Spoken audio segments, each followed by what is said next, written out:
Yes, you mad Etsy sellers. I think this is probably the biggest update I have seen for years from the Etsy platform. I can't even I still haven't taken it all in. Josh Silverman, the CEO of Etsy, has actually produced a video to explain it. The policies are updated. Madness has happened right now. You need to stay right to the end because I'm going to go through it. I'm going to go through some really important bits. But listen, guys, listen, this is crazy news. It's crazy. You need to know this. If you're an Etsy seller, become an Etsy seller, you need to keep updated with this madness. And check this out, man. I'm going to start with this one. Look at this. I've just gone into the shop. When you go into your shop dashboard, when you go into the dashboard, the first thing you're going to see, if you haven't seen it yet, is this orange banner. And it says view announcement, view the announcement. And you know what you got to do? You got to go and view it because this has become, look at this. Just check it out. I'm going to click on it. So then once you click on it, you get this that comes up, right? It's a message from the Etsy CEO, Josh Silverman, right? And you got this video that comes up. And you know what? It's almost a 10-minute video, guys. It's almost... Hi, I'm Josh, CEO of Etsy. For nearly 2 decades, sellers like you have helped make Etsy the home for activity and self-expression. I'm not going to go through the video, guys. I'm not going to go through the video because that's just too long. I'm going to put a link below so you can actually check it out yourself, right? Because you do need to check this out yourself. I'm telling you, when I listened to it, I thought to myself, oh my God, I've actually got some clarification on mock-ups, on what I'm selling, on digital products, on print on demand, all of those questions that we've had and all of those issues. And check out my playlist on all that Etsy mad news that we've had lately. He actually answers a lot of it. Like, it's crazy. Like, you know what? I just felt a weight off my shoulder. But listen, I'm not going to play the video. So I'm going to put a link to the video at the bottom. So you go and watch it because it's a must watch, right? And then it just goes into some really important information about, the new standards, right? Because they've updated the policies and they're already updated right now at the time of doing this video. And it's talking about all the creative standards, right? They've got a few standards that are really important. And I just want to very quickly touch on these. But like I said, the takeaway that you got to have from my video, and I will go through some important points, but after the video, you just got to go back and really update yourself because it will have an impact on what you do and what you sell. And you want to actually just make sure that you're updated and you have to change or tweak whatever you need to do with your listings just to make sure that you're on track and you're not going to get taken down, right? Because this stuff is important. So check it out. Look, it talks about introducing our new creative standards, right? And it talks about, we will remain the marketplace for original items for real people, right? They emphasize that a lot. And then it's about reinforcement of these standards, right?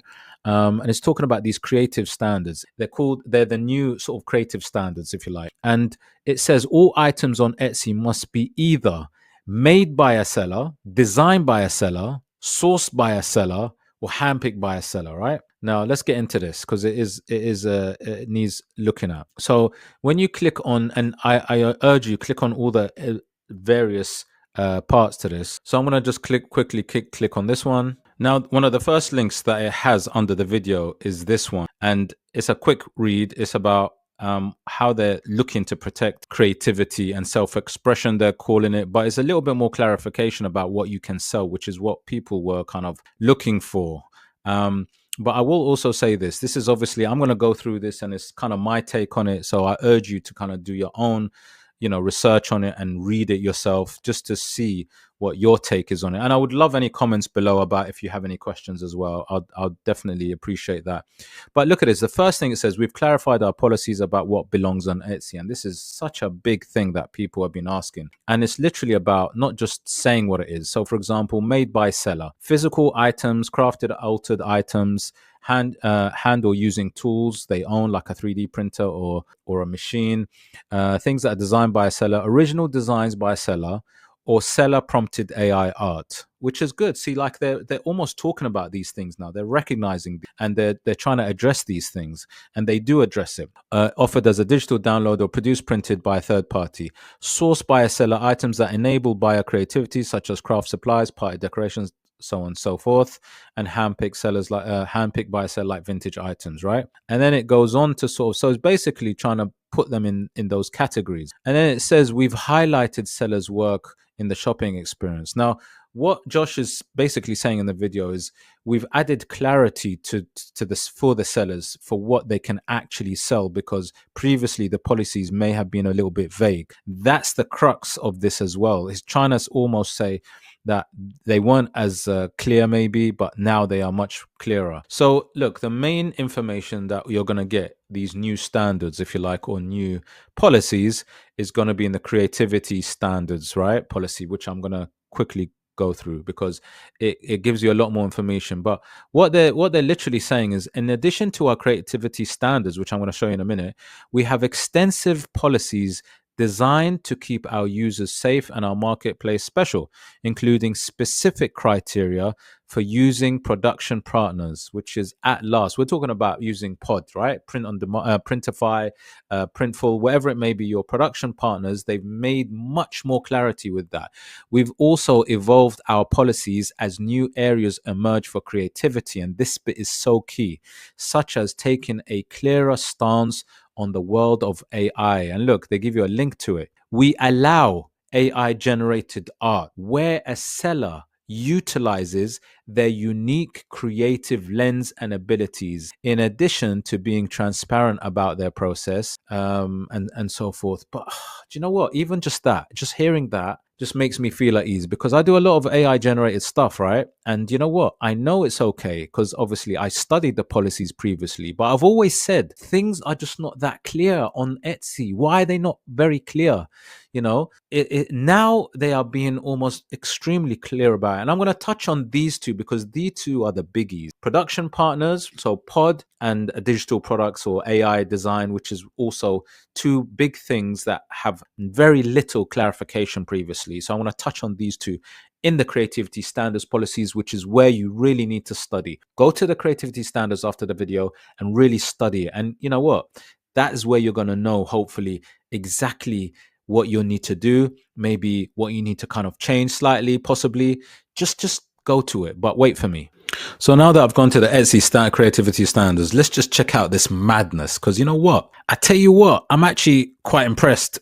Yeah, I'll be honest with you, because they've added so much more clarity, man. Like literally, look, they've breaking it down. What does a made by seller include? Right? So it's broken it down. Look, handcrafted items crafted entirely by hand, such as a wooden chair built by hand with a power saw and a sander. They've literally broken. So made by seller includes these things, or hand altered items, commercially available base items that a seller altered using specialized handcrafting. And it goes on to explain what made by seller, you know, what falls into that category. And then it shows you examples of things that are qualified as made by the seller. So, and they show you pictures of it. I mean, it just the clarity is so much better. There's still going to be questions, by the way. It doesn't finish all the questions, but it is much better. And what is designed by a seller, look, it's so much better. Look, digital downloads of sellers' original designs. So original content created by the seller sold as a digital download, e.g., a digital file of a seller's unique graphic design, audio, text, document, or scanned copy, right? It's giving you examples. And here's another one, look, about AI. Seller prompted AI creations that were generated using AI tool, e.g., AI image generators such as DALL-E, based on a seller's original prompt. So obviously they are saying that if you have created a design using your own prompts, right, and you created that design, then that is okay. That is counted as designed by the seller, right? It's quite clear. Obviously, such as DALL-E or MIDJOURNEY or whatever it is, based on a seller's original prompts. Sellers must disclose, though, within their listing description if an item is created with the use of AI. So the thing is, you just have to disclose, obviously, the use of using AI to create the design, for example, right? So AI creations, example, a fantasy scene based on a seller's original prompts or inputs. See, they're so clear with produced by an AI generator. Or something like a custom portrait, right? So that personalization element, a custom portrait of a buyer's pet generated using AI tools. So if you remember those AI generated pet portraits, remember I've done a few videos on it. So they're happy with those as designed by the seller. If the seller created, they typed in their own prompts to do it, right? And then it goes on to say there are things that does not qualify, right? And it goes on to explain those. This is what I'm trying to say, guys. They are, and look, and it shows you examples. So look, there's a seller prompted AI art with that sort of regal, that vintage sort of portrait, that royal portrait. Remember that one that's actually so popular on Etsy. It's really popular, that one. Wedding invitations, and it gives you examples, that production partner blanket, and then it tells you examples that do not qualify, right? And this is quite interesting. It comes to something that is actually quite interesting, because it's showing me here AI prompt bundles. And we know that AI prompt bundles were selling, have been previously selling, pretty well on Etsy. But now they've added that clarification. And it seems like, but like I said, do your own research. It seems like, from my opinion, that the prompts, selling bundles of prompts, AI prompts, they don't seem to want that anymore, or they don't seem to qualify, as it shows you in the example. And then it says a PDF file of a book that the seller did not personally create. I mean, I guess that makes sense. If a seller has not created something, themselves, then it wouldn't qualify. But it's really interesting about the prompts one, that they allow you to create or to sell AI generated designs through prompts, right? That you've created, but they won't allow you to sell, by the looks of it, bundles of prompts, right? It's a funny one, that one, but that's, this is why you really need to read this stuff, because there's things that you need to double check with, because you'd be surprised. But what I do like is, I like the way they've added these images, because it does add clarification, which are examples of what they deem as designed by the seller, handpicked by a seller. So you kind of understand where you fall, or where you lie with regards to if what you're selling is deemed acceptable or not, right? And then it goes on to give you more examples. So what's really good about this is they explain through images and through examples what they accept now. So I really urge you, the creativity standards is a must read. It's such a must read, because there's so much in there. Now, there's something else that is really important within this that I really wanted to touch on very quickly, and it's the mock-ups and things like that. There's been a lot of issues with mock-ups and things like that, and questions, should I say. And remember, a lot of Etsy seller listings were taken down with regards to maybe breaching policies with mock-ups, things like that on the listings. And there was a big, I call it mock-up gate issue with it. So let me just click on it, because this one's interesting. So even the listing image requirement policy has been updated too, right? So I'm looking at listing image requirements, and I looked at this in my Etsy news last time, but look at that. It says the Etsy marketplace is built on trust and transparency. When creating your listings, it says you must use your own photos. Now listen to this: either photos you took yourself or had someone take for you. These photos should showcase the actual finished product that you made, designed, handpicked, or sourced, by accurately portraying the condition, quality, and quantity of your item you help build and trust. There are exceptions, though. In certain situations, using original photos of the exact item may not be possible. You can use stock photos in some limited circumstances, where you are offering either personalized, customized items, or an item made with a production partner, as discussed. So look, what they're trying to say, I guess, is they prefer taking original photos, of the item. So whether you order it and then take a picture of it at home of the actual thing that you're going to sell, that's seems like their preference. But there are exceptions, and they do allow other things. So, for example, photos of personalized items. And there are more exceptions. So, for example, items made with a production partner, for example, they do allow using their stock photos, as they've mentioned. So, for personalized or customized items, your first image must feature a finished, customized item similar to what buyers will receive. This helps buyers visualize what their custom-made item will look like when completed. So, those listings that have your text here, for example. You put your text here for a customized item. They don't allow that anymore by just having your text here as your first image. The first image must be what the text actually is that you are selling to the customer, if that makes sense. It then goes on to say computer generated mockups may be used in additional listing images to showcase customization options. Just make sure your first image is the real deal. So this is another like interesting angle to this. They're saying that the first image needs to be the real picture. If you would like to use a buyer's review photo as a listing image, you need permission from the buyer. Okay, so you can actually use a buyer's review photo if you get permission. That's interesting. They're happy with that. I mean, photos of items made with production partners. It goes on. When working with production partners, let's say Printify, Printful, the requirements for listing photos vary depending on the item. If you design a unique item, I guess, such as a piece of furniture, clothing, or a book, and a production partner manufactures it for you,